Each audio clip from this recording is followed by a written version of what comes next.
हरे कृष्ण कृष्ण कृष्ण हरे हरे, हरे राम राम राम हरे हरे। श्रीमद् भगवत गीता।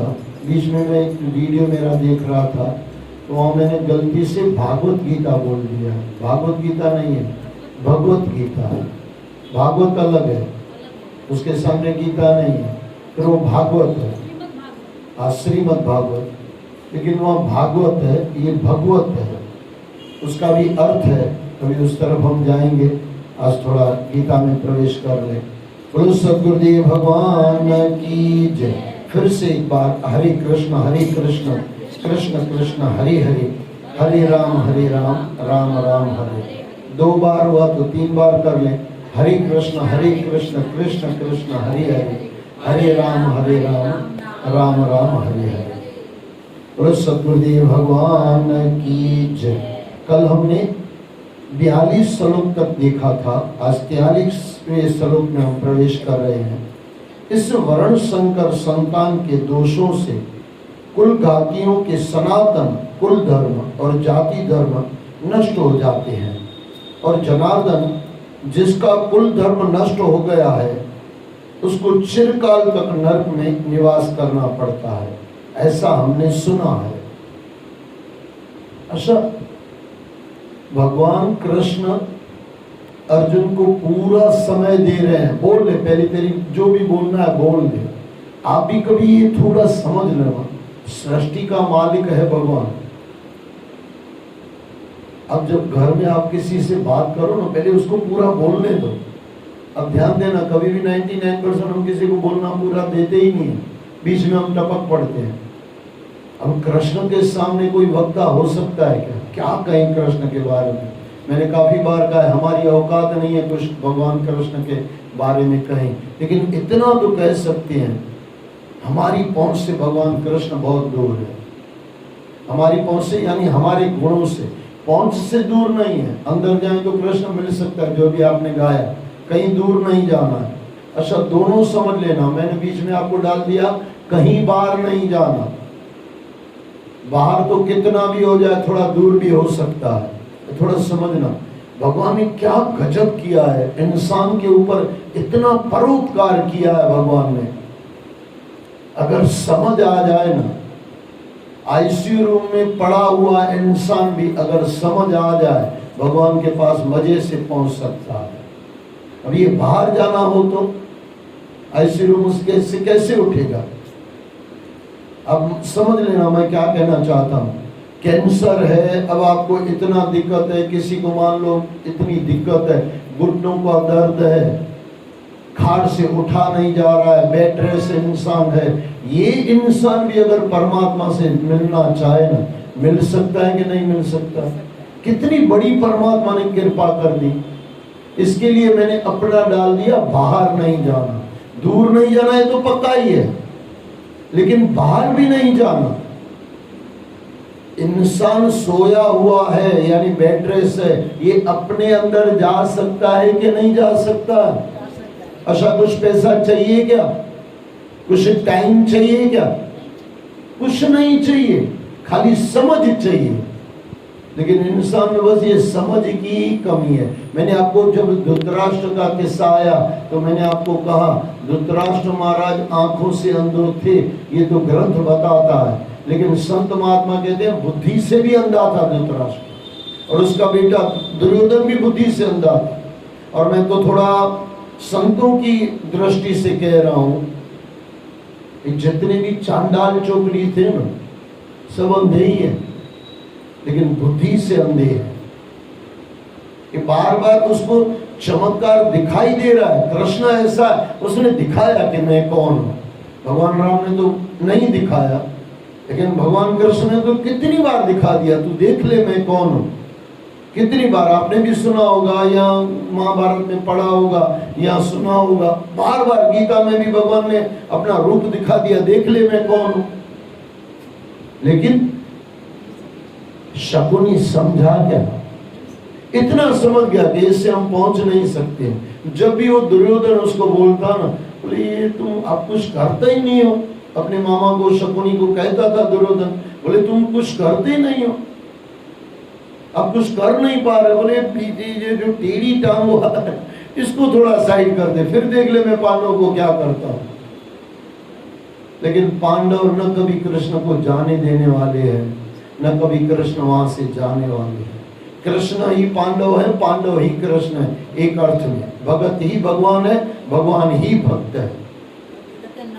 हाँ हाँ, नर और नार, हकीकत। हाँ हाँ, हकीकत। अर्जुन है कोई मैं। हाँ कहा भी है ना, देखो है ना।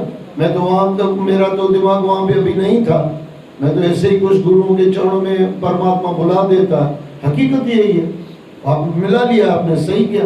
देखो काफी बार अगर आपने मेरी अरदास आपने सुनी हो तो मैं कहता हूँ जीवन सफल बनाना है। आज आपने क्या गाया, उसी तरह का था ना, सफल बनाना। मैं अगर हाँ, जीवन को सफल बनाना। हम ये, मैं आपको याद हो तो जब मैं प्रार्थना करता हूँ कई बार बोलता हूँ मैं, अभी ऐसे मुझे याद ही नहीं है कि ये ऐसे है, लेकिन वो फिर मिल जाता है। तुलसी भाई जैसा बैठे भाई साहब ये लिखा हुआ है वहां पे। बीच में मैं कहीं ब्रह्मदर्शिनी या कुछ था हाथ में, तो वहां पे भी ऐसा था, जीवन सफल बनाना। और पता नहीं कब गुरुओं ने दिमाग में डाल दिया, पता नहीं आपके लिए भी निकल गया, मेरे लिए भी निकल गया, परमात्मा को पता। लेकिन बात बरोबर समझना, जीवन में सफल होना बहुत आसान है, जीवन को सफल बनाना ये थोड़ा मुश्किल है। नामुमकिन तो नहीं है लेकिन मुश्किल है। अब डॉक्टर बन गए, अच्छी खासी पढ़ाई कर ली, बन जाओ डॉक्टर। वकील बन गए, बन गए, उसमें कुछ ज्यादा कुछ नहीं करना। लेकिन भक्त बनना है तो शल्क पर छोड़ना है। मैं किसी वो संत चले गए, इसके लिए मैं कहता हूँ, यहाँ पे एक संत आए थे, सब पूरा हो गया था, फिर उसने जिद की कि मुझे 2-3 मिनट बोलना। और तुलसी भाई ने भी बोला, मुझे भी लगा 2-3 मिनट बोलो भाई। फिर वो कुछ इंटरनेशनल बात की। वहां पे जब संत मेरे सामने बैठे, बोले कैसे सत्संग किया मैंने, इंटरनेशनल सत्संग कर दिया। अरे तूने इंटरनेशनल ही सत्संग किया, हिंदुस्तान का किया नहीं। अब ये 2 मिनट के सत्संग में उसको कोई वाह वाह करने वाला चाहिए। अब आप लोगों ने उसकी वाह वाह नहीं की तो मेरे से वो वाह वाह लेना चाहता था। हमने बोला बाबा किया तो आपने बहुत अच्छा। अब तू जबरदस्ती बुलाना चाहता है, क्या बोलूं भाई साहब, तू 2 मिनट में और कुछ दिया जा सकता था, बराबर के नहीं। अब कई बार यहाँ पे प्रोग्राम बड़े होते हैं, बरका भाई हाथ जोड़ के बोलता है, बोले भाई साहब माफ करना 10 मिनट ही आपके पास। मैं बोला कोई बात नहीं, 10 मिनट के अंदर 4 बातें आराम से दी जा सकती है। आप देख लेना, 1 मिनट में टाइम देख लेना। जवाबदारी निभाओ, अधिकार छोड़ो, एकांत में वास करो, दान पुण्य करो, और 5वां सत्संग सुनते रहो। 1 मिनट भी पूरा नहीं हुआ, आधे मिनट के अंदर पूरा हो गया और सब आ गया उसके अंदर। लेकिन वो 1 मिनट के सत्संग के अंदर अगर मैं सोच रहा हूं कि मेरी कोई वाह वाह करे, अरे भाई साहब हाथों पे फंसा हुआ। मैंने आपको बीच में कहा था, हर इंसान अपनी अपनी जगह फंसा हुआ है, निकलता नहीं है। कोई सत्यनारायण की गिनती में फंसा हुआ है, बात कही थी मैंने आपको, याद होगा। कोई तकिए में फंसा हुआ है, ये सब बातें आपको काफी बार मैं आपको बता, कहाँ का इंसान फंसा हुआ। एक माता है, वो, और कई बार मुझे डर भी लगता है कि वो माताएं सुनती भी है, यूट्यूब में मैं डाल देता हूँ, कई बार फिर वापस फोन आ जाता, बोले भाई साहब आपने नाम भले नहीं लिया लेकिन मेरे लिए ही बोला। मैं बोला माता तेरे लिए ही बोला, अब अकेले में क्यों छुपाऊं भाई, तेरे लिए ही बोला। एक माता जहाँ पे बैठ के सुनती है, ये रामनगर में टेऊराम की बात, टेऊराम दरबार की बात है, जहाँ पे सुनती है तो कभी कभार आके कोई बैठ जाता, और बार बार मैं कहता रहता हूँ कि भाई ये जगह अपना नाम मत लिखा दो, देख लेना नाम भी लिखा लेते, उत्थिता महाव्यनम। और मैंने बार बार जब बोला तो वो भी उसको लगता है, वो नहीं बैठती है, फिर इधर उधर बैठ जाती है। फिर मैं देखता हूँ कि इधर उधर बैठ गई, फिर सत्संग पूरा हुआ। माता है अच्छी, अच्छे से सुनती है, लेकिन उसको वही जगह मिले तो, दूसरी जगह मिले तो उसको सत्संग से पूरा निकल जाता है। फिर मैंने उसको 1-2 बार पूछा, मैं बोला सत्संग का मजा आया? बोले भाई साहब मजा नहीं आया। मैं बोला क्यों मजा नहीं आया पता? बोले बताओ। मैं बोला तेरी वो जगह नहीं मिली ना। अब ये जगह में फंसा हुआ है इंसान, क्या बोलूं भाई मैं। बोलते हुए डर भी लगता है, लेकिन आप बोलोगे फिर आप क्यों बता रहे हो? अरे भाई आप उसमें कहीं फंस न जाओ, फंस न जाओ। आप बोलोगे आप फंसे हुए नहीं हो, हाँ मैं भी फंसा हुआ हूं, मैं अपना देखूं तुम तुम्हारा देखो। हमारी वो संत एक मस्त कहते हैं, थोड़ा सुनना, मस्त है। शायद मुरारी बापू का या कहां से सुना मुझे याद नहीं है, लेकिन मुरारी बापू के नाम से ही सुन लो, मस्त है। बोले तेरे हाथ में भी पत्थर, मेरे हाथ में भी पत्थर, तेरा भी कांच का घर, मेरा भी कांच का घर, तू भी सोच मैं भी सोचूं। समझ में आ रहा है कुछ? बस ये है, मैं मेरा सोचूं कि मैं कहां गलत कर रहा हूं, आप अपना सोचो कहां गलत कर रहे हो। कि बताने का मतलब ये होता है कि उसमें मैं भी नहीं फंसूं, आप भी ना फंसो। हम फंसने वाली जहां हम फंसे हुए खुद को चेक करें। यही तो संतों ने कहा, बुरा जो ढूंढने में गया बुरा न मिला कोई। कहां बुरा हूं वो अपने हिसाब से लगा लेना। जो खुद को देखा मैंने, मुझे से बुरा न कोई। हर इंसान अपनी अपनी जगह फंसा हुआ है। हो सकता है कोई लोभी हो, कोई क्रोधी हो। क्रोधी वाला आपको काम नहीं आएगा, आप अपना लोभ हो, लोभ निकालो, वो क्रोध निकालेगा। कोई अच्छा वो तो हमको तो ये सीट पे बैठना है, इसके लिए हमको देखना पड़ता है कि कोई काम फंस न जाए और मैं भी फंस न जाऊं। तुलसी बाबा ने मस्त कहा रामायण में। किसी ने कहा बोले बाबा इतनी रामायण लिखी गई, और तुलसी बाबा ने लिखा है रामायण 7 कोटि अपारा, 7 करोड़। 7 करोड़, वैसे तो कोई कह रहा था 7 करोड़ नहीं 7 कोटि यानी 100 करोड़ रामायण, वो भी हो सकता है, दोनों अर्थ निकाल सकते हो। रामायण 7 कोटि अपारा। अब ये 100 शब्द यानी श लिख दो तो करोड़ हो गया। हाँ हाँ 100 करोड़, लेकिन अगर सत्य लिख दो, सत्य तो 7 करोड़, जो हमारे से तो बहुत ऊपर है ना भाई।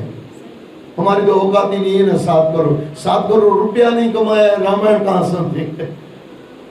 अगर किसी ने 7 करोड़ कमा ले भी लिया हो, लेकिन 7 करोड़ कहां समझेंगे भाई साहब? यहाँ 100 करोड़ कहां समझेंगे? रामायण 7 कोटि अपारा। तो किसी ने कहा बोली बाबा इतनी रामायण लिखी, फिर आप तुलसीदास रामायण, तुलसी के रामायण आप भी लिखने बैठ गए। बोले भाई और किसी ने क्यों लिखी है मुझे पता नहीं है, लेकिन शांता है, सुखा है। मैं लिख रहा हूं मेरे मन को शांति हो जाए, बस इतना। जब मैं आपको किसी को कुछ बताता हूं ना, तो मैं ये सोच रहा हूं, मुझे कोई बीच में कह रहा था, बोले भाई साहब आप कहीं भी ऐसे सुन लेते हो, बैठ जाते हो? मैं बोला हाँ। फिर बोले क्यों? मैं बोला वो कोई गलती कर रहा है ना। महाभारत पूरा तो नहीं, महाभारत में ज्यादातर ये समझना होता है कि मुझे ऐसे नहीं करना है, मुझे ऐसे नहीं करना है। जब दुर्योधन को सुनो तो समझना मुझे ऐसे नहीं करना है, मुझे ऐसे नहीं करना है। भागवत में आओ ना, यहाँ हम भगवत गीता लेके बैठे हुए हैं। भगवत गीता जब भी पढ़ो ना, सोचना मुझे अर्जुन बनना है, मुझे अर्जुन बनना है, मुझे अर्जुन बनना है। एक ग्रंथ बताता है ऐसे बनो, और एक ग्रंथ बताता है ऐसे मत बनो। जब भी दुष्टों के पास बैठो ना, उनकी गलतियां देखो ना। वैसे तो गलती नहीं देखनी चाहिए, लेकिन मैं तो कहता हूँ खोलो, आंखें खोल के गलतियां देखो, लेकिन अंदर से पक्का कर लो मुझे ये गलती नहीं करनी है। भाई इतनी बड़ी उम्र है, 60 बरस हो गई। मैंने काफी बार आपको कहा 13 बरस से गुरु गद्दी पे गुरुओं की कृपा से बैठाया गया हूं मैं। 47 बरस हो गया। तो कई संत ऐसे मिल जाते हैं कि उसका कुछ नहीं होता बराबर। फिर आप बोलोगे उसको आप सुनते हो? हाँ मैं सुनता हूँ। मैं अंदर सोचता हूँ मुझे ऐसा नहीं बनना है। अच्छा कोई साईं जैसा, बाबा ब्रह्मानंद साईं जैसा आ जाता है, हमारे राज प्रकाश जी जैसे मिल जाते हैं, अंदर में सोचते हैं भाई इनके जैसे, इनके रास्ते पे हमको चलना है।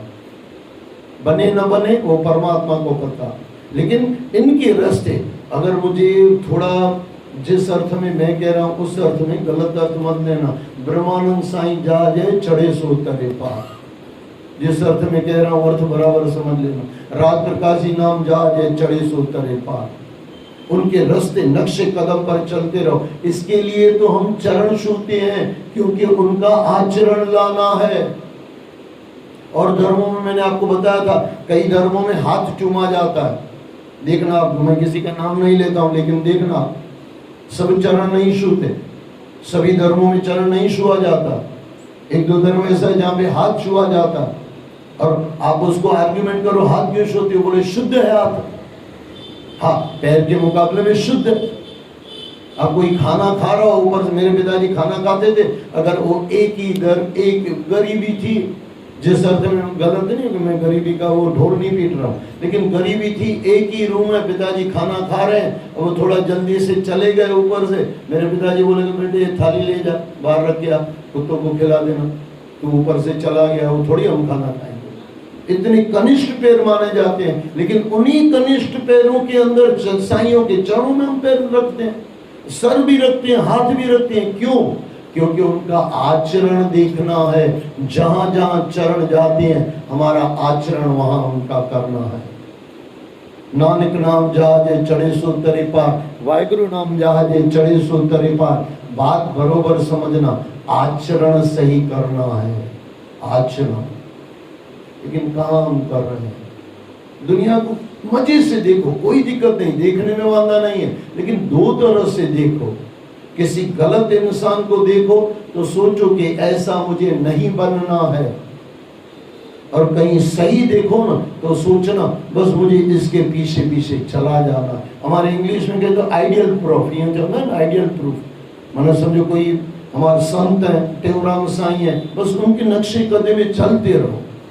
कहीं भी पहुंचे ना चिंता मत करो, भले 10 जन्म में पहुंचे ना, कहाँ दिक्कत है हमको। 10 जन्म में अगर पहुंचेंगे तो परमात्मा 10 जन्म मनुष्य जन्म देगा, देना पड़ेगा ना भगवान को। भगवान को को जड़ी पौधा से तरी पौधा से बाबा असा के तकड़ गाने तकड़ होगी तो परमात्मा खुद ही बोलेगा भाई जा पहुंचिया, एक ही जन्म में पूरा कर।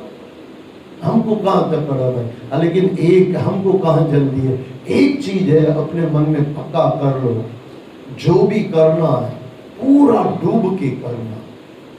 और ये तो मैंने आपको काफी बार कहा है, आपको डूबना नहीं आता मुझे कभी मत कहना, डूबना तो पूरा आता। झगड़े में डूबना आता है, संसार में डूबना आता है, गाली गलोच में डूबना आता है, तो परमात्मा में डूबना क्यों नहीं आता? आता है, हम डूबते नहीं। कई लोग कहते हैं कि मेरा मन नहीं लगता, मैं बोला माता लगाती नहीं, लगता क्यों नहीं है भाई? लगता। मेरा तो गुरुओं की कृपा है, 6-6 घंटे मैंने सत्संग किया। अब कभी ऐसा मौका मिले तो हम कभी बैठेंगे, 6 घंटे बैठ जाओ और घड़ियाल बढ़ियाल इधर उधर हटा दो, कहीं नहीं जाना है, बस सुनना है, बैठना है। हाँ कहीं इमरजेंसी हो जाए तो थोड़ा बहुत इधर उधर जाके आना, कोई दिक्कत नहीं। हम कोई सत्यनारायण की कथा थोड़ी लेके बैठे हो कि बीच में आप उठ नहीं सकते हो, लेकिन जरूरत नहीं है तो फिर सत्यनारायण कथा समझ के ही बैठ जाओ। जहां तक हो सके ना, 2 बातें पक्का कर लो, कहीं आपको अच्छा आदमी मिल जाए और उसके अंदर भी गुरु मिल जाए, क्या बात है, उसको पक्का कर लो कि मुझे इसके जैसा बनना है। और कहीं गलत आदमी मिल जाए ना, सोचना इसके जन्म मुझे कभी नहीं बनना है। पक्का, दोनों दृढ़ पक्का निश्चय, अब कभी गलत कर नहीं सकते हो। कहाँ कहाँ लोग फंसे हुए हैं, ये देख के फिर अपने में मुस्कुरा के निकल जाओ आगे दुनिया से। मुझे ऐसे नहीं फंसना है, बस ये करना है। अगर ये इंसान को आ जाए तो आनंद आ जाए। इसके लिए जिनको चिरकाल तक नरक में निवास करना पड़ता है, ऐसे हमने सुना है, उनको चिरकाल यानी दीर्घ काल तक नरक में निवास करना पड़ता है, ऐसा हमने सुना है। धर्म के 2 पक्ष कहे गए हैं, एक अचल जो कभी भी परिवर्तित नहीं होता, यानी बदलता नहीं है, प्रत्येक युग में सदैव समान रहता है, इसे सनातन धर्म भी कहा जाता है। धर्म का दूसरा पक्ष है समय अनुसार बदलता रहता है। 2 पक्ष कौन सा को क्लियर करेंगे नीचे। धर्म जाति और देश के अनुसार बदलता रहता, सदाचार को स्थित रखने के लिए धर्म के नियम बनाए जाते हैं। प्राचीन काल में, अब देखो एग्जाम्पल दिया है, सुनना बराबर। प्राचीन काल में राजपूतों में कोई पुरुष मर जाता था, उसकी पत्नी सती होती थी, वो युग था। चिता पर चढ़कर प्राण दे देती थी कि कहीं पातिव्रत्य धर्म नष्ट न हो जाए। युद्ध काल में मुसलमानों के हाथ में आ जाने के बजाय हिंदू नारियां और बच्चे अग्नि में जलकर प्राण दे देते थे। कारण दिया जा रहा है क्यों सती बनाया जाता था, क्योंकि मुगलों के गुलाम थे। मुगलों के गुलाम थे, राजा को मार दिया। अब वो बेचारी पतिव्रता नारी है, उसका पातिव्रत्य धर्म निभाने के लिए खुद को जला देती थी। ये है पतिव्रता नारी। और उनके परिवार वाले भी जला देते थे। क्या करें, क्योंकि राजा को मार दिया यानी पूरा खलास हो गया, आधिपत्य उनका हो गया, देश उनका हो गया। चढ़ाई करके उसको मार दिया, चढ़ाई करके मार दिया। जो घर की धर्मपत्नी है उसको क्या करें भाई, मजबूरन उसको, जहाँ पे जो बता रहे हैं, अग्नि में जलाकर प्राण दे देते थे, कहीं शत्रु के हाथ में आ जाने से हम धर्म से भ्रष्ट न हो जाए। लेकिन आज ऐसा नहीं है, आज कोई चिंता नहीं है, आज कोई मुगलों के या समझो किसी के गुलाम नहीं है। लेकिन आज ऐसा नहीं है, बल्कि सती होना कानूनी अपराध है। उस समय धर्म के हिसाब से बढ़िया था। ऐसे कहा जाता कि पतिव्रता नारी हो गई। आज अगर जल के मर जा रही है तो पतिव्रता, मेरी दृष्टि से वो पतिव्रता सही नहीं है। उसको जवाबदारी अपनी निभानी है। उस समय जवाबदारी अलग थी, आज जवाबदारी अलग है। अब आप समझो, जवानी में भगवान न करे कोई विधवा हो गई, राम बचाए, परमात्मा ऐसा न करे, लेकिन होता है भाई, मौत कभी भी आ सकती है। लेकिन जवान लड़की है, पति गुजर गया, अब इसके जवान लड़की है तो बच्चे भी तो बच्चे ही होंगे ना, इतने बड़े थोड़ी होंगे। खुद जवान है, अब वो खुद जल के मर रही है तो बच्चों का क्या होगा। जवाबदारी नहीं निभाई। मैंने आपको कहा है, अभी भी कह के आया, जवाबदारी पूरी करो। आपका उस समय जवाबदारी है बच्चे को बड़ा करके कर देना, उसको संस्कार देना। एक जवाबदारी पूरी हुई, अब वो बच्चे की जवाबदारी शुरू हो गई। कानूनी अपराध है। ये प्राचीन विचारधारा आज अस्तित्व में नहीं है। देखो, इसको सही अर्थ मिले ना, कई बार लोग अर्थ गलत कर लेते हैं। जहां पानी की किल्लत है ना, पानी नहीं है, हमारे पास तो पर्याप्त पानी है, लेकिन फिर भी पानी संभाल के चलाया करो। विज्ञान ऐसा कहता है, थोड़े दिनों, थोड़े बरसों के बाद हो सकता है आपको पानी न मिले, सोच समझ के चलाया करो पानी। जहाँ कहाँ ऐसे बिना कारण आपको 4 गिलास पीना है, कोई दिक्कत नहीं, 4 गिलास पी लो, लेकिन 1 गिलास पीने के लिए उठाया, आधा पी लिया, आधा फेंक दिया, अब पानी के गुनहगार बन गए। और पानी कौन है पता है? तू ठाकुर तुम पई अरदास, जी पिंड सब तेरी रास, तुम मात पिता हम बारक तेरे। पवन हमारा, पवन पानी, ये पवन गुरु पानी पिता, पवन गुरु पानी पिता है हमारा। अब पिता को आप वेस्टेज ऐसे ही फेंक रहे हो। पिता की जो मिल्कत है पानी, वो अगर आपको 10 गिलास पीना है, 25 गिलास पियो, आपकी जितनी शक्ति है उतना पानी पियो, कोई दिक्कत नहीं। लेकिन एक बूंद भी अगर आपने नीचे गिरा दी, अब बाप के गुनहगार बन गए, पानी के गुनहगार बन गए। अब झगड़ा, ये कई लोग कहते हैं ना, आपको पता है महाभारत, ये भागवत में एक तरह से कहा गया है, अब अगर झगड़ा कर रहे हो, झगड़े में देखना आपकी श्वासें बदल जाती है, रिदम बदल जाती है और जल्दी जल्दी श्वासें चलती है। अब अच्छा एक बात याद रखना, परमात्मा ने हमारी जो जिंदगी लिखी है वो बरसों महीनों में नहीं लिखी है। तेरी सांसें गिनी हुई है, जरा सोच समझ कर चलना। मान लो कि आपको 10 मिनट में दी, मुझे अभी ध्यान नहीं है, लेकिन समझ लो कि 10 मिनट में आपको इतनी श्वासें लेनी है, लेकिन आपने गुस्सा कर दिया तो आपने बिना कारण की कितनी श्वासें ज्यादा ले ली। ये इतना आपने जहर पी लिया। महाभारत से हिसाब से आपको बता रहा हूँ। हाँ, 21,600 बराबर है, लेकिन वो मैं गिनती करके बताऊं फिर आप बोलोगे गलती हो गई। इससे अच्छा मैंने आपको एग्जाम्पल दे दिया।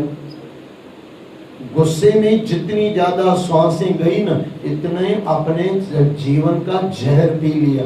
इस संत महात्मा को कहना, एक भी श्वास हमारी व्यर्थ न जाए। लेकिन ये यहाँ पे बराबर समझना, यह प्राचीन विचारधारा आज अस्तित्व में नहीं है। और इसके लिए जीवन की जो भी सांसें हैं ना, थोड़ा सोच समझ के डाला करो। कहीं भी ऐसे बिना कारण की बकवास करके अपनी सांसें मत गंवाया करो। अभी आप बोलते हो तब सांस ज्यादा चलती है, अब चुप रहते हो तब सांसें कम चलती है। अब चेक कर लेना। अब ये हम जो बोलते हैं, बोलते बोलते थक जाते हैं, कारण क्यों, क्या कारण है? क्योंकि वो सांसें ज्यादा जा रही है। आप कभी बोल के देखना, आप 15 मिनट बोलो और 15 मिनट मौन रखो, आपको पता चल जाएगा क्या हो रहा है। 15 मिनट बोलने में आप थक जाओगे। क्यों थकते हो? क्योंकि सांसें ज्यादा चल रही है, जितनी चल रही है उतने से ज्यादा चल रही है। और अकेले में बैठे हुए शांत मन से उस समय आपकी सांसें कम चल रही है। योगी पुरुष को ये बराबर ध्यान रहता, और इसके लिए योगियों की ऐसे कहा जाता है हजारों बरस जीते थे। ये प्राचीन विचारधारा आज अस्तित्व में नहीं है। संप्रदाय और मत मतांतर समय अनुसार धर्म मान लिए जाते हैं, परंतु वे आदि धर्म नहीं है। पहले से ही कहा गया, एक अचल जो इधर उधर नहीं होता उसको वैसे ही करना। नाम सुमरन पहले भी था, आज भी है। देखो, इसके लिए हम जब आरती गाते हैं ना बाबा सर्वानंद स्वामी की, लाइन गाओ ना रमेश भाई, सर्वानंद स्वामी जी की। ओम जय गुरु सर्वानंद स्वामी जय गुरु सर्वानंद, मेरा सत्य गुरु सर्वानंद।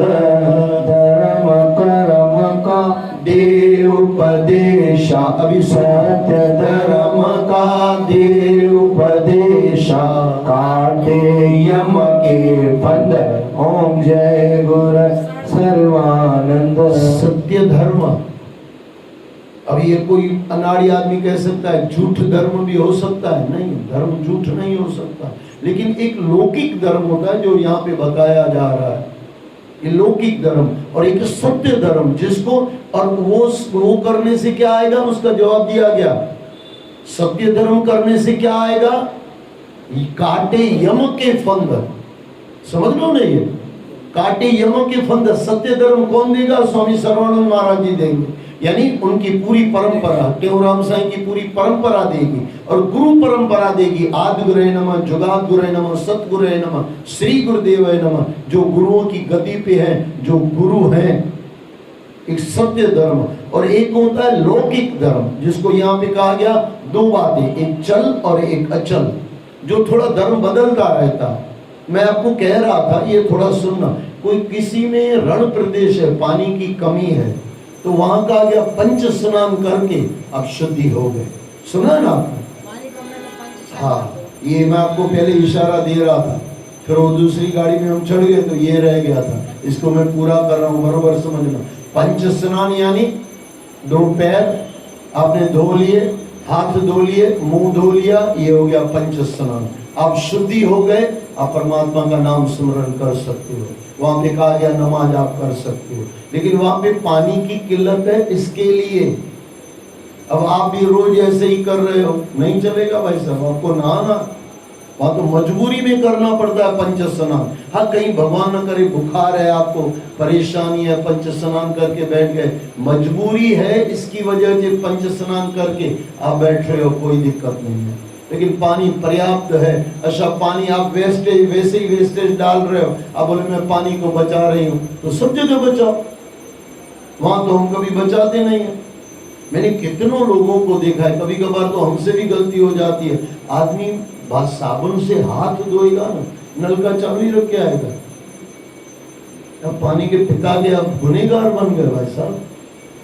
यहाँ पे कोई बैठा, उसकी आदत हो तो बदल दो आदत। या आश्रम है, आप अपने घर में भी ये कर रहे हो तो भी गलत कर रहे हो, और आश्रम में कर रहे हो तो बहुत बड़ा गुनाह कर रहे हो।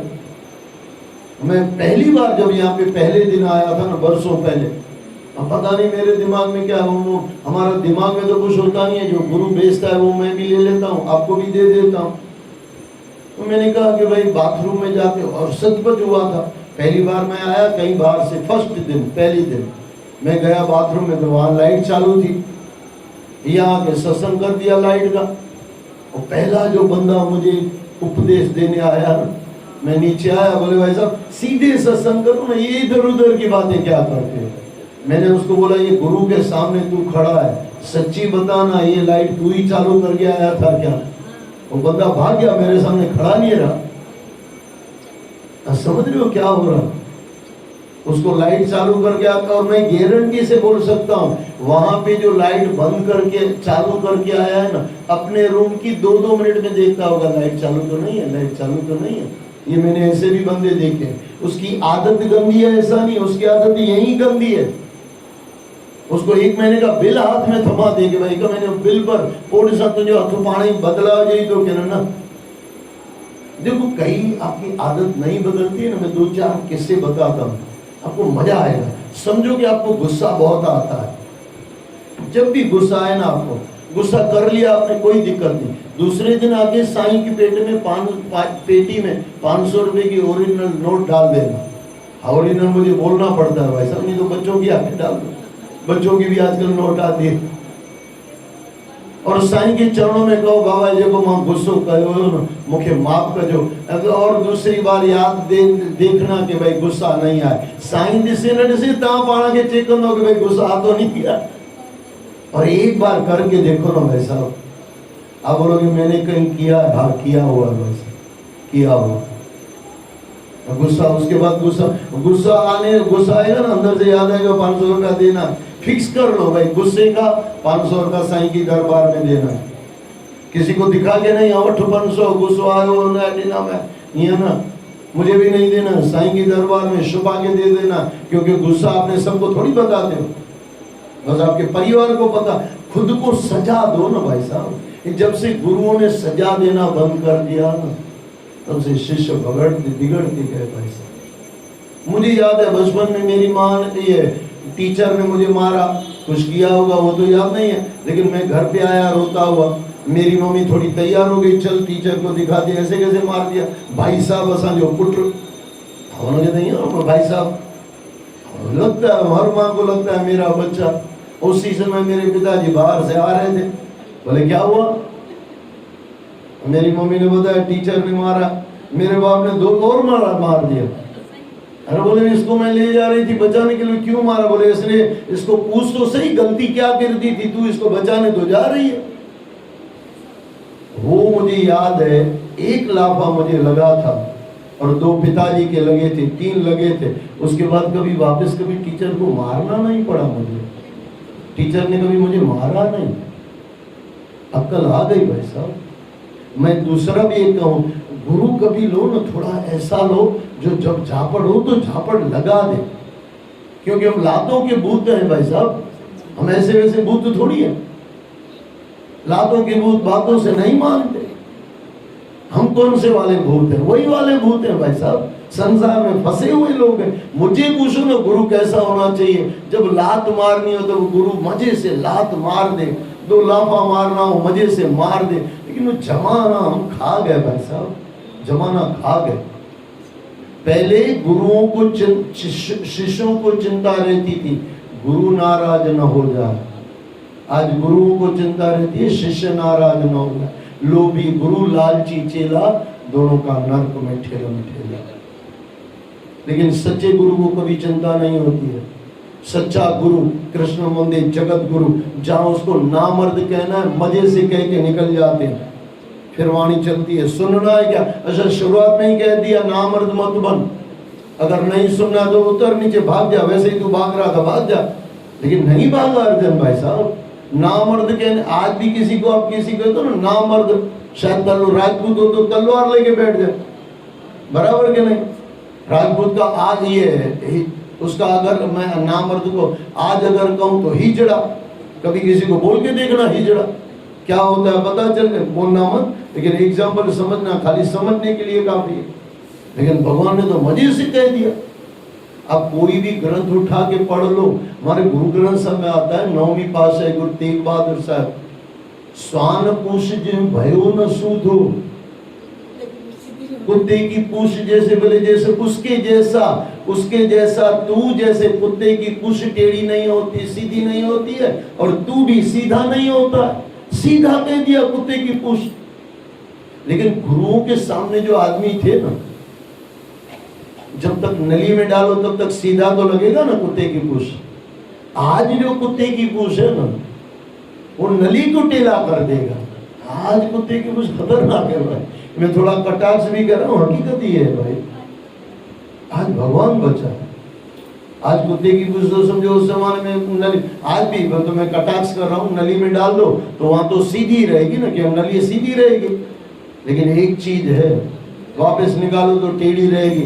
लेकिन एक चीज मैं दूसरी कहता हूँ, आज अगर कुत्ते की पूंछ यानी इंसान रूपी कुत्ते की पूंछ नली में डाल दो ना, नल के टेढ़ा हो जाएगा लेकिन वो सीधा नहीं होगा।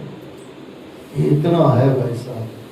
मैं फिर दोहरा दूं, थोड़ा सोच समझ के चला करो, क्या हो रहा है, क्यों कर रहे हैं, क्या कर रहे हैं, इससे मिलेगा क्या, थोड़ा सोच समझ के चला करो। आदि धर्म जहाँ पे जो हम कह रहे थे, आदि धर्म यानी जो सत्य धर्म, सत्य धर्म गुरु देते हैं और लौकिक धर्म थोड़ा बदलता रहता है, माँ बाप ये समझाते रहते हैं। आदि धर्म केवल वैदिक धर्म ही है। वेदों में 4 वर्ण उल्लिखित हैं यानी बताए गए हैं, जिन चारों में आत्मा और परमात्मा की पहचान को धर्म माना गया है। देखो ये है सत्य धर्म, आदि धर्म, सत्य धर्म, जो सर्वानंद स्वामी की आरती में आया। जिन चारों में आत्मा और परमात्मा की पहचान को धर्म माना गया है। क्या है? आत्मा और परमात्मा की पहचान। खुद ही मिटाओ, खुद में आओ, खुदा मिल जाएगा। युगों से यह सिद्धांत समान रूपेण सर्व सामान्य है। यह शरीर नश्वर है। यदि कोई जीव आज ब्राह्मण जाति में है तो उसे वे ही जाति धर्म पालन करने होंगे। ब्राह्मण जाति में तो ब्राह्मण के धर्म पालन करने, अगर वह क्षत्रिय जाति में उत्पन्न हुआ है तो उसी जाति के स्वभाव अनुसार कर्म भी वैसे ही होंगे। कई लोग कहते हैं ये धर्म परम जो पहले क्षत्रिय ये था आज भी है, नाम अलग अलग है। आज जो आपको टीचर बन के पढ़ा रहे हैं एक तरह से ब्राह्मण ही है ना भाई, ब्राह्मण ही है ना, लेकिन लोगों का ये लोकाचार सिखा रहे हैं, डॉक्टर बनाने की विद्या दे रहे हैं, लेकिन है तो उसको भी हम गुरु ही कहते हैं ना। हाँ, गुरु ही कहते हैं, हाँ शिक्षक कहते हैं। लेकिन वो पुराना अगर देखने जाओ तो आज वो जो ब्राह्मण पहले करते थे, सांदीपन महाराज के पास कृष्ण भगवान क्या करने गए? हाँ, तो हम स्कूल में क्या करने जाते हैं?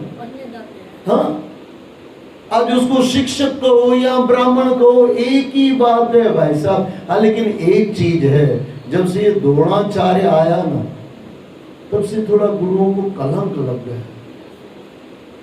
कमाना है इसके लिए गुरु बन के बैठ गया द्रोणाचार्य। इस संतों की दृष्टि में आपको बता रहा हूँ, वहां से फिर बिगड़ गया। फिर ट्यूशन चालू हो गए। कई संत तो कहते बोले द्रोणाचार्य के बाद ये गड़बड़ हो गई।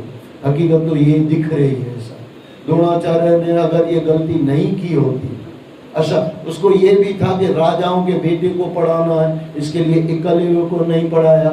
एकलव्य को नहीं पढ़ाया यहाँ तक तो ठीक है, लेकिन वो बन गया, अंगूठा ले लिया, क्योंकि उसको राजाओं को ही देना था, पैसा ही कमाना था। बात बरोबर समझना। यहाँ पे जो कहा जा रहा है उसको अगर बराबर समझ में आ जाए तो आज के जो सिखा रहे हैं शिक्षक हैं वो एक तरह से पहले के जमाने में गुरु ही थे। अच्छा, वो दोनों विद्या देते थे। आज का जो शिक्षक है वो खाली संसार का सिखाता है, और पहले का गुरु लोकाचार भी सिखाता था और बाहर का भी सिखाता था। लोकाचार भी और अंदर का भी सिखाता था। आत्मज्ञान, तत्व ज्ञान भी देता था, जो कृष्ण को वहां से मिला, भगवान सांदीपनी के ऋषि के वहां। जो राम को वशिष्ठ से मिला, भगवान राम को वशिष्ठ से, जो हमने वशिष्ठ पुराण किया। बात बरोबर समझना। वहां पे अच्छा एक शिक्षक वर्ग है, जो शिष्य जो सीख रहा, वो कौन है? वो गुरुओं के शिष्य हैं। वो शिष्य हैं जो सीख रहे हैं। अच्छा, जो देश की रक्षा करती है क्षत्रिय, मिलिट्री, सैनिक, वो पुराने जमाने में क्षत्रिय थे। अच्छा, बाकी आपने दुकान खोली तो ये वैश्य हो गए। अच्छा, उसके वहां जो नौकरी करते हैं वो शूद्र हो गए। कुछ सीधा सा आज भी है, नाम बदल दो, कुछ नहीं बदलता है, वैसे ही चलता है। ऑफिसर वर्ग जो है वहां पे वो सब जो कर्मचारी वो भी शूद्र में आ जाते हैं, और जो मालिक बन के बैठे हैं वो वैश्य हैं, और देश की रक्षा यानी जो धंधादारी करते हैं वो वैश्य हैं। नाम बदलने से क्या होगा? आज व्यापारी बोलो या वैश्य बोलो एक ही है भाई। पुराने जमाने में जिसको कहते, अब ये 4 आज भी चलता है कि नहीं चलता? कहां से काटोगे आप? हाँ हाँ 4 वर्ण है, हम नाम बदल दो तो वर्ण थोड़ी मिट गया। आज भी देश के रक्षक हैं, वो क्षत्रिय है, उसको देश की रक्षा करनी है। और एक पढ़ाने वाला वर्ग है, एक पढ़ने वाला वर्ग है, एक धंधा करने वाला वर्ग है। सीधी सी बात है, आज भी चल रहा। फिर आगे चल के वो कोई बिगाड़ दे के ये शूद्र है। अब शूद्र, उस जमाने में शूद्र का अर्थ अलग था, आज हमने शूद्र का अर्थ अलग कर दिया। गलतियां हमारी है। हाँ ये है, शूद्र ब्राह्मण की गदी पे न बैठे। आज भी जो धंधा करता होगा ना, वो आगे चल के भागवत सीख लेगा ना, वो लाखों में पैसा लेगा।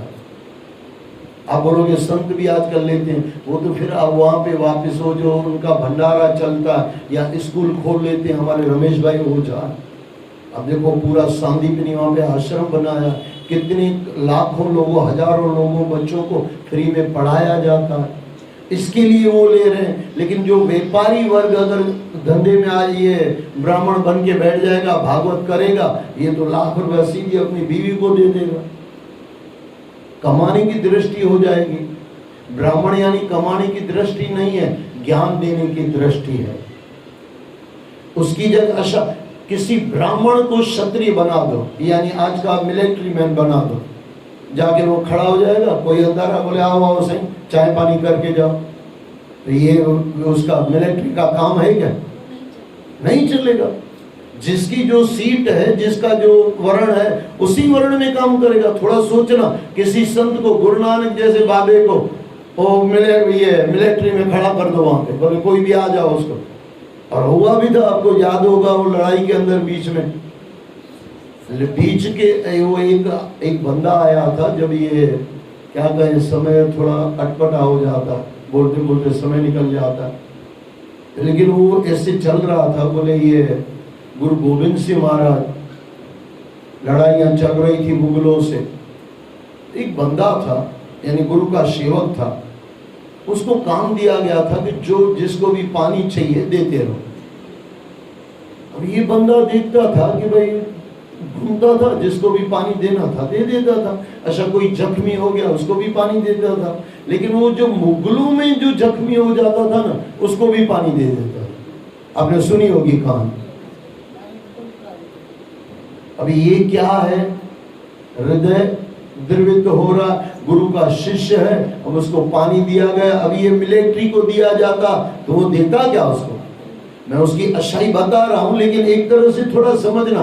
दूसरे का काम दूसरे ने ले लिया, दूसरे का काम दूसरे ने ले लिया, क्या हो रहा? उसको वहां पे भी पानी पिला। ये तो ऐसा ही हुआ कि किसी मिलिट्री ने मारा और दूसरे ने आके उसको जीवन दान दे दिया, चलो उठो जाओ। तो फिर मारा ही क्यों भाई? लेकिन फिर गुरु ने कहा, बोले भाई ये शिष्य तो हमारा ऐसा ही करेगा और पानी इसको ही दिया करो, कोई दिक्कत नहीं, बाकी देखा जाएगा। मुगला वापस जिंदा होंगे, वापस हम उसको मारेंगे, चिंता मत करो, उनमें देखना हमारा काम है। तो गुरु गोविंद सिंह थे, 1 से 1.25 लाख लड़ाऊं तब गुरु गोविंद सिंह नाम कर नाम कहलाऊं। क्या उनका नारा था, 1 से 1.25 लाख लड़ाऊं तब गोविंद सिंह नाम कहूं। क्या उनकी मस्ती होगी। और उनके पास बोले ये तो शिष्य अच्छा है, इसको ही पानी दे दो। लेकिन मैं ये कहना चाहता हूँ, उनका काम नहीं था और जिसको दिया गया तो कुछ गलत हो रहा था, फिर गुरु ने उसको सुधार दिया, वो चीज अलग है। लेकिन कहने का मतलब समझना, जो जिसका काम है उसी को करना चाहिए। अब जो हमारे धर्म में है, तो समझो मैं जिस परिवार में पैदा हुआ हूँ तो हमारा यही है, भागवत करना है, गीता करनी है, गुरु ग्रंथ साहब करना है और गरुड़ पुराण का पाठ करना है, ये हम करते हैं। उसके अंदर हम पैसा देखने जाएं। एक में बीच में कोई कह रहा था, कोई महाराज स्वामी कोई था, मेरी दृष्टि से तो महाराज नहीं है, लेकिन वो किसी ने आके कहा भाई ये पाठ रखना है, बोले इतना पैसा लगेगा, बोले इतना तो नहीं है। और महाराज नाम मत पूछना मुझे, और सूरत का नहीं है, कहीं उधर उधर का। तो उस महाराज ने बोल दिया, बिल्कुल तेरी माँ फिर नर्क में जाएगी। बोला तेरा भला हो। हमारे गुरु ग्रंथ साहब में आता है, बोले जो नर्क दूसरों के लिए बोलते रहते हैं और उनसे पैसा लेते हैं, तो ये स्वर्ग कैसे जाएगा? बराबर के नहीं? कहने का मतलब समझना, थोड़ा चेक करो। आप कौन से खानदान में से हो। आपके बड़ों ने धंधा किया तो मजे से धंधा करो। आपके परिवार में संतों का घर है तो संत बन जाओ। फिर आपको पैसा बोले कौन देगा? अरे वो तो परमात्मा बैठा हुआ, मुर्दाओं को देते हैं कपड़ा लकड़ी आग, जिंदा नर चिंता करे ताकि बड़े अभाव। अब आप नौकरी वाले हो, अब आप ये समझो गुरु गद्दी पे बिठाए बैठ गए, किसी ने बिठाया तो होगा नहीं, बैठ गए। नौकरी वाला इंसान भागवत कर रहा, वो बार बार 9 दिन देखेगा कब होगा, क्योंकि नौकर आदमी देखता है महीना कब पूरा होगा। हकीकत है, क्योंकि उसकी आदत है, उसका गुनाह नहीं है, वो पूरा। यानी अगर पुराने जमाने के हिसाब से देखो तो शूद्र है, वो काम करने वाला। अच्छा, धंधे वाला भी भागवत में ये बैठ जाएगा, यानी भागवत करने बैठ जाएगा, गीता करने बैठ जाएगा, वो भी देखेगा क्या मिला क्या नहीं मिला। महाराज होगा सबको। मुझे याद है, मुझे बोलना नहीं चाहिए, कई बार मुंह से निकल जाता है। मैं अहमदाबाद में था, 10 रुपए किसी ने दिया, और मेरी अरदास तो होती है लंबी भाई। एक वो तो जड़ा आदमी है, सूरत का ही है, वो कहता है बोले भाई साहब अरदास थोड़ी नंडी करो। हाँ भाई तो खेराजी क्या कि गुरु नाम के खेराजी क्या तो खे तकलीफ होती लगी तो वही कोई दिक्कत नहीं। लेकिन वहां पे मैंने 10 रुपए, मेरी जो हमारी आज हम तो देखते ही नहीं क्या रखा है। अब अरदास चल रही थी, वहां पे जिसके घर पे था मैं, जो मुझे जिसने बुलाया था, बोले 2.5 रुपए में हेडी अरदास थी दिया सर। गुरु के चरणों में मैं बैठा हुआ हूँ, गलत नहीं बोल रहा। मुझे वो संत ने कहा, अब संत तो कहना पड़ता है कहने के लिए। मैं बोला भाई साहब धंधा थोड़ी खोले बैठा है, 1.5 रुपए की अरदास अलग, 500 रुपए की अरदास अलग, ऐसा होता है? वो तो धंधा खोले। लेकिन वो व्यापारी था, और व्यापारी में से संत बना तो यही देखेगा 10 रुपए का कितना कपड़ा आएगा, बस इतना देगा। तू ठाकुर तो वो पही अरदास, और मेरे सामने उसने किया भी कहीं, भाई 10 रुपया पूरा दिया, अरदास पूरी थी। हकीकत है, तो मुझे आदमी अभी भी दिमाग में आ रहा। लेकिन कहने का मतलब समझना, अगर गलत जगह आप पहुंच गए हो, अब आप ब्राह्मण हो, डॉक्टर बन गए, मेरी दृष्टि से अब डॉक्टरिंग करना मुश्किल है आपके लिए भाई साहब, क्योंकि दिल द्रविड़ तो होता है ना, बराबर के नहीं? हकीकत है, दुखी होगा दिल।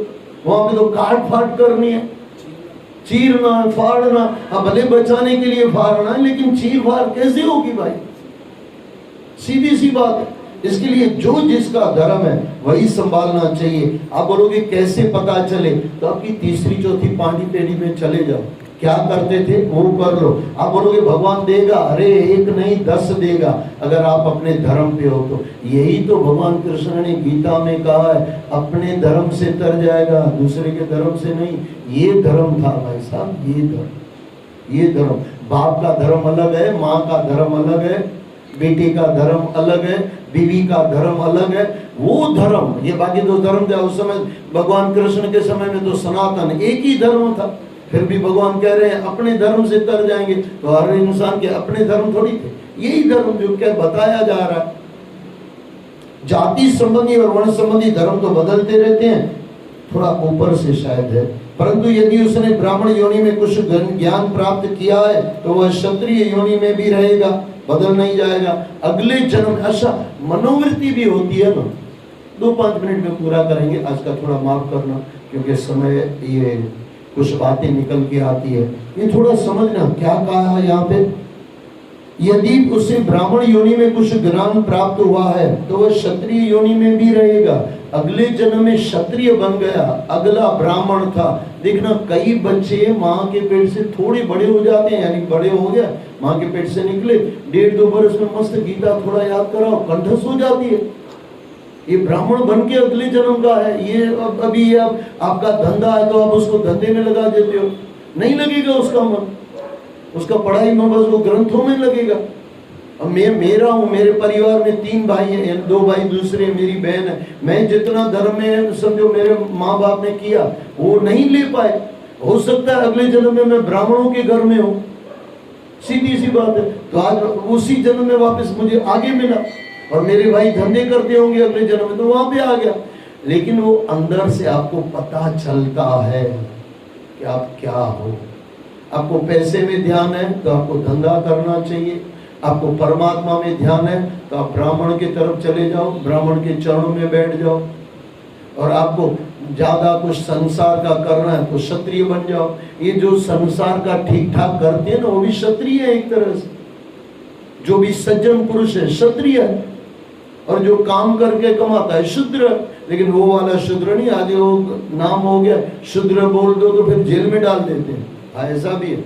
इसके लिए इसको अभी 2 मिनट में पूरा करें। जाति संबंधी और वर्ण संबंधी धर्म तो बदलते रहते हैं, पर उत्तम धर्म, आदि धर्म यानी तत्व धर्म अपवर्तनीय है, यानी वो बदलता नहीं है। अपवर्तनीय है यानी उसको बदला नहीं जा सकता। अर्जुन जाति धर्म का विचार कर रहा है, पर भगवान उत्तम धर्म की तुला लेकर खड़े हैं। भगवान बता रहे हैं तत्व ज्ञान, और ये कृष्ण, ये अर्जुन क्या पकड़ के बैठा हुआ। जहां आपने सुना होगा धर्म संकट, व्हाट इज धर्म संकट? जब तत्व की बात चलती हो ना, तब छोटा मोटा धर्म देखा नहीं जाता, तब लौकिक धर्म नहीं देखा जाता। इसके लिए कहा गया सर्वानंद स्वामी की आरती में, सत्य धर्म का दे उपदेशा। अच्छा वो उपदेश ये सही ना, असत्य धर्म का दे उपदेशा, उससे फायदा क्या होगा, मिलेगा क्या, रिजल्ट क्या आएगा? काटे यम के फंद। बराबर समझना, यानी वो शुद्ध करके परमात्मा में चरणों में ले जाएंगे। इसलिए जाति धर्म और नियमों के अनुसार भी ये आचरण उचित है, नहीं तो देश में दुख और कलेश का विस्तार होगा। यानी उससे सबसे बराबर है, वो ही कहा जा रहा है। जाति धर्म और कुल धर्म व देश धर्म सब आवश्यक है और विचार पूर्वक इसका पालन करना चाहिए, अन्यथा धर्म नष्ट हो जाएगा। अब जो लौकिक धर्म पार नहीं कर पाया है, वो सत्य धर्म में कहां से मंगल आएगा? पहले तो जवाबदारी घर की पूरी करनी है ना। पर उत्तम धर्म यानी आदि वैदिक धर्म भी अत्यंत आवश्यक है, वो जरूरी है, और ये जरूरत से भी ज्यादा है, ये समझ लेना। उसमें कभी थोड़ा बहुत गलती हो जाए तो चलेगा, लेकिन सत्य धर्म में गलती नहीं चलेगी, अत्यंत आवश्यक है। गुरु नानक साहब ने भी वर्ण धर्म का ह्रास हो जाने पर कहा है, श्रेष्ठ सब एक वर्णे होए, धर्म की गति रहे। वर्ण धर्म के नष्ट होने पर धर्म का ह्रास होता है। गुरुजन कहते हैं कि कलयुग में यही हाल हुआ है, तभी मैंने अवतार धारण किया। देखो वो मैंने बीच में आपको कहा था, जेटला मोटा चांदला एटला मोटा पाप। अभी ये जो चांदला है ना, ये ऊपरी धर्म है, लेकिन इंसान को अच्छा बनना है, ये अंदर का धर्म है। कभी चांदला नहीं हो तो कोई दिक्कत नहीं, ब्राह्मण ऐसे भी ब्राह्मण हो सकता। चांदला पहचान है, लेकिन पहचान सही अंदर से भी तो हो। इसके लिए बीकानेर हिंदू रियासत स्टेट थी, इसके समीप बहावलपुर एक मुस्लिम रियासत थी। बीकानेर के राजा का कानून था कि वहां कोई हिंदू या मुसलमान दूध देने वाली गाय खरीदे तो 5 रुपए कर दे, यानी टैक्स दे। उस जमाने में 5 रुपया बहुत बड़ी बात है। पर यदि कोई बूढ़ी गाय खरीदे तो वह 25 रुपए कर दे। गजब का कारण क्या बताया जा रहा होगा, उसको काट देते होंगे बूढ़ी गाय को। उद्देश्य यह था कि बूढ़ी गाय तो इसलिए खरीदेगा कि बहावलपुर में जाकर उसकी हत्या करेगा। देखो मैं तो पहले ही कह के आया, जिसका पाप लगेगा। बीकानेर के राजा को, अच्छा राजा को पाप लगेगा, इसमें मुझे जाना था, लेकिन हो सके तो मुझे कल याद आया तो जाएंगे, नहीं तो फिर आगे चल के फिर कभी देखेंगे। जथा राजा तथा प्रजा, अच्छा थोड़ा उल्टा भी कर दो, जथा प्रजा तथा राजा। प्रजा के हिसाब से राजा को चलता है और राजा के हिसाब से प्रजा चलती है। बीकानेर के राजा को भारी कर होगा तो कोई खरीदेगा ही नहीं। 25 रुपए उस जमाने की बहुत बड़ी बात हो गई। काश्मीरी प्रथाओं के प्रभाव से बड़े बड़े पंडित और विद्वान भी मछली खाते हैं। गौहत्या पर हिंदू रियासतों में भारी सजा दी जाती थी और मुस्लिम रियासतों में इस पर कोई भी सजा नहीं थी। अभिप्राय यह है कि जाति धर्म और राष्ट्र धर्म भिन्न भिन्न होते हैं, पर आदि धर्म एक ही होता है। देखो यहाँ पे 3 धर्म बताए गए, एक जाति धर्म, एक राष्ट्र धर्म। राष्ट्र का धर्म अलग है और जाति धर्म अलग है। राष्ट्र धर्म भिन्न भिन्न होते हैं, पर आदि धर्म एक ही होता है। आदि सच जुगाद सच है भी सच, नानक होसी भी सच। और वही सबसे महान है। उसी को पकड़ के फिर लौकिक वौकिक जो भी धर्म है वो निभाने पड़ते हैं। जय श्री कृष्ण, जय श्री कृष्ण, जय श्री कृष्ण। हरे कृष्ण कृष्ण कृष्ण हरे हरे, हरे राम राम राम हरे हरे। कभी कभी थोड़ा इधर उधर हो जाए तो माफ कर लिया कर तो। हाँ जय श्री। हाँ बराबर। तन मन इंद्रिय प्राण बुद्धि हे हरि रहे निरो। बसंत शुभ मार्ग चले दुख का होए वियोग। दर्शन देखे न हरि कथा सुने मन कान। पाद चले सत्संग मही हाथ करे नित दान।